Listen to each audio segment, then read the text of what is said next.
What is up, everyone? Welcome back to the KC Report on 365 Sports, brought to you by Rogue Media Network. My name is Josh Fann of Show Me Football, your host, bringing you all the Kansas City Chiefs coverage. And I wanted to highlight a bright spot today after the Kansas City Chiefs fell to 6-7 on the NFL season, after their loss to the Houston Texans on Sunday Night Football. 20-10 loss at home.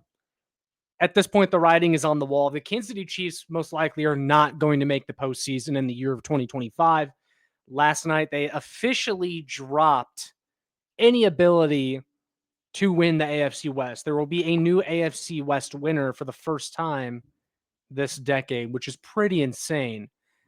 Things aren't all bright and happy right now in Chiefs Kingdom, but I did want to highlight one bright spot for Chiefs fans after last night's loss, because I do think there was one silver lining from last night. So the Chiefs came into this matchup, with a heavily lopsided matchup along the line of scrimmage. They were missing 3 starters on the offensive line going up against a Houston Texans defensive line that is one of, if not the best in the NFL. They're headlined by Will Anderson, Danielle Hunter, and those guys both already have double-digit sacks on the year. They're the only duo in the NFL right now on the edge where both players have double-digit sacks. I mean, they're incredible. And last night, they really were not that much of a factor. Now, granted, the Chiefs' offense still didn't perform all that great, but when you look at that matchup, it actually went a lot better than you would expect if you consider the fact that heading in, the Chiefs were down 3 starters, down their left tackle, down their right tackle, down their right guard, Trey Smith, going up against that Houston Texans defensive line. Now, on the very first play from scrimmage, Wanye Morris, who was stepping in for the injured Josh Simmons, had a knee injury, and Adam Schefter updated us all earlier today by announcing that Wanye Morris suffered a season-ending knee injury. So the first play from scrimmage, Chiefs are already on their third-string left tackle. Wanye Morris goes down, and it's just like, oh my gosh. Sometimes there are just signs that it is not your year. And that felt like one of the signs. You're on your 4th-string left tackle. This already wasn't a favorable matchup for you. Maybe it's just not the Chiefs' year. Nonetheless, Wanye Morris goes out of the game, and in comes undrafted free agent offensive tackle Issa Pole out of Washington State. The Chiefs picked him up as an undrafted free agent. He spent all of training camp and preseason with the Chiefs and was ultimately cut by the team, by the way, which we'll definitely talk about in this video. But hey, we're just here to highlight his performance from last night, right? No, we're actually going to talk about the process behind it too. But Issa Pole steps in, and you're at this point, you're just thinking, man, just give us a chance. Just be average. Even slightly below average would probably be acceptable at this point, given the circumstances. But he went in there and he absolutely killed it, to the point where you're like, why was Wanye Morris ever starting in the first place? Because we've seen Wanye Morris at left tackle plenty of times for the Kansas City Chiefs, and it has not gone very well. In fact, at this point, Wanye Morris, he was a 3rd-round draft pick a few years ago. He's kind of a bust. You'd probably consider him a bust at this point, given how he's performed. But Issa Pole steps in, and this is from Matt McMullen on X, Chiefs reporter. He says, shout out Issa Pole for his performance last night in his first regular season game and facing maybe the best pass rush in the NFL. He allowed just 3 pressures on 42 pass blocking snaps per PFF. So Issa Pole played really damn good. And he probably outperformed Jalen Moore, who was on the right side for the Kansas City Chiefs. And this is an undrafted free agent we're talking about. An undrafted free agent, and his first real NFL action, steps in, goes up against Danielle Hunter, and looked really freaking good. And that's got to be worth something. That's got to mean something, right?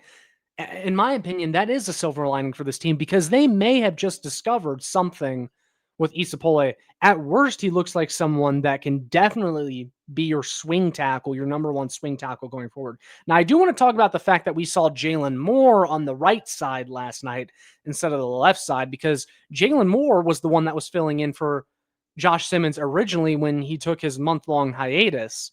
Jalen Moore stepped in. They signed him in the offseason, $15 million per year contract. He was the guy that was going to be the left tackle before the Chiefs lucked into Josh Simmons in the first round of the draft. Yet this time around, when Josh Simmons got hurt, the Chiefs said Jalen Moore is going to play right and Wanya Morris is going to play left. That's really interesting to me. I don't know why Jalen Moore wouldn't have been the left tackle, but he was at the right tackle spot. And Jawan Taylor, who's typically the Chiefs starting right tackle, of course, he was out. So I guess that changes things a little bit, but I would still think Wanya Morris is better suited on the right side, Jalen Moore on the left. I don't know. Nevertheless, he's over there. And I think that's something you have to consider now with Isapole's performance is, he looked better than Jalen Moore. And granted, it's a small sample size. It's one game. Sometimes we forget that when a guy steps in there and looks good in his first real action, his first real snaps, playing time, it's a little bit of a guessing game for the other team. But once there's film out on that player, sometimes they get figured out and then they don't look as good. So that might still be the case with Isapole. But I have an interesting question for Chiefs fans, an interesting proposition now that we've seen Isapole in his first real NFL snaps and looking pretty damn good. I think it creates an interesting conversation heading into this offseason, and we'll talk about that right after this ad break. Missouri, your moment is finally here because DraftKings Sportsbook, America's top-rated sportsbook app, is now live in your state. Now you can make every game even more exciting with same-game parlays, money lines, props, and more. All from your phone, all safe, secure, and easy to use. Missouri fans know game day, the tailgates, the noise, the passion. Now, with DraftKings Sportsbook, you can bring that same energy to every snap, every touchdown, every win. And right now, new Missouri customers can bet just $5 and get $300 in bonus bets instantly. No waiting, no nonsense, just pure action powered by America's top-rated sportsbook app. Download the DraftKings Sportsbook app and use code KCReport. New Missouri customers bet $5 and get $300 in bonus bets instantly. That's code KCReport. The crown is yours in partnership with DraftKings Sportsbook. Gambling problem? Call 1-800-GAMBLER. 21 plus. Physically present in Missouri. Eligibility and restrictions apply. Terms at DraftKings.com/sportsbook. Bonus bets expire 7 days after issuance. For additional terms and responsible gaming resources, see sportsbook.draftkings.com/promos. Thank you to DraftKings for sponsoring this show. My Missouri fans out there watching sports betting now live in the state of Missouri, it's time to take advantage. Use that promo code. Start placing some bets. Start placing some bets. Man, this is an exciting time to be a sports fan in the state of Missouri. But I'll tell you what, right now, if you want some free money, I would bet on the Chiefs to not make the playoffs at this point. But back to the video topic. Isapole, the way that he performed last night, I think creates an interesting conversation heading into this offseason. So, of course, like I said earlier, the Chiefs paid Jalen Moore $15 million per year to be their left tackle in free agency before they ultimately ended up drafting Josh Simmons. But even after they drafted Josh Simmons, it was the consensus that Jalen Moore would be your swing tackle and possibly the right tackle next year after the Chiefs cut Jawan Taylor.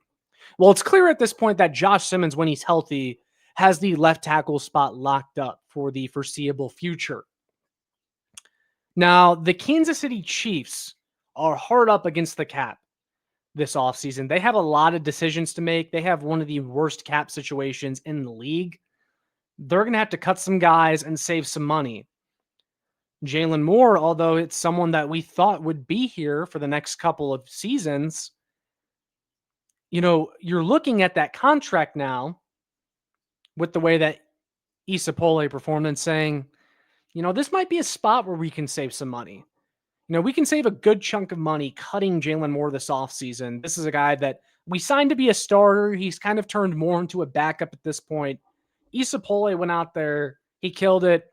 Of course, we'll still have to see what Isapole looks like for the rest of the year. I imagine that, he's going to play again the next few games with Wanya Morris out, Josh Simmons out. he's going to get more action. So, we have to see how that plays out. But if he does well, do you consider keeping him around long term and cutting Jalen Moore? And Isapole maybe starts at right tackle next year or competes for a spot in training camp. I think you seriously have to consider that at this point with this roster in flux right now and the Chiefs being hard up against the cap. So I'll leave that question to you guys, whether or not that's something we will see. Now, there's one more thing I wanted to talk about before we wrap up this episode, but I wanted to talk about the process behind Isapole being on this team because I don't think it should go untalked about. It should not be forgotten how he ended up here. Because the Kansas City Chiefs, there's a lot of problems with this team. There's a lot of problems with the coaching staff. Brett Veach has not made the necessary moves, that he's not made the necessary upgrades. And there's been a lot of questions surrounding this front office, this organization's talent evaluation, how they go about things. And Isapole is just the latest example. I mean, this really epitomizes all the issues with the Kansas City Chiefs. Remember, Isapole was an undrafted free agent pickup by the Chiefs this past offseason, one that a lot of people were excited about. And he goes through training camp or preseason, actually plays pretty damn well in preseason. He's a guy we're really excited about. And the Chiefs ended up cutting him. And then we saw all the reports the Chiefs would like to keep Isapole around on the team, but we'll see if he passes through waivers. Well, guess what? He didn't pass through waivers because he was really freaking good in preseason. Gets picked up by the New York Jets. Okay. And the Jets, luckily for the Chiefs, ended up releasing Isapole about halfway through the season because they needed the space on their team. And so luckily he ends up back in Kansas City, but I don't think we can forget how inexplicable it was for him to ever be released in the first place. If that's a guy that you like, why are you even subjecting him to waivers and taking that risk? And it just really makes you question, again, this team's talent evaluation. And you question whether anyone in this organization knows what the heck they're doing, because it was very clear that Isapole was the best offensive lineman, the best tackle on the field last night for the Chiefs. And yet they decided over the offseason, yeah, we're going to let him go. To do what? To keep who? Wanye Morris? Obviously we're not at practice every day, but my gosh, if you couldn't notice that Isapole was an upgrade over Wanye Morris, then what the heck are we doing here? And there's too many players on this team that are on this team solely because Andy likes them, because there's familiarity in the system, and they would rather keep their guy than keeping the better player, making the upgrade. If you have more experience in this system, that's all the Chiefs value. We let Isapole go for what? To keep Derek Nottie on this team so that we can have a practice squad spot for Clyde Edwards-Helaire in the year of 2025 to rot on the practice squad. We would rather have that than keep a high upside offensive tackle at a position of desperate need at this time last year. I don't get it. It doesn't make sense. And results over process seems to cloud Chiefs fans' minds a lot. But man, we need to, because of the unfavorable results that the Chiefs have gotten this year, as far as the win-loss records or the record goes, we need to focus on the process a little bit more and ask the question, why are these things continuing to happen? Why are we consistently making the wrong decision in the personnel department and allowing this roster to decay around Patrick Mahomes to the point where he can no longer cover up the blemishes? And now we're staring at missing the playoffs for the first time in the Patrick Mahomes, Andy Reid era. I just don't get it, man. So a little bit of a mini rant there to end this episode, but I do think it's important that we have these conversations with the Chiefs season going awry and why Isapole was not on this team to begin with.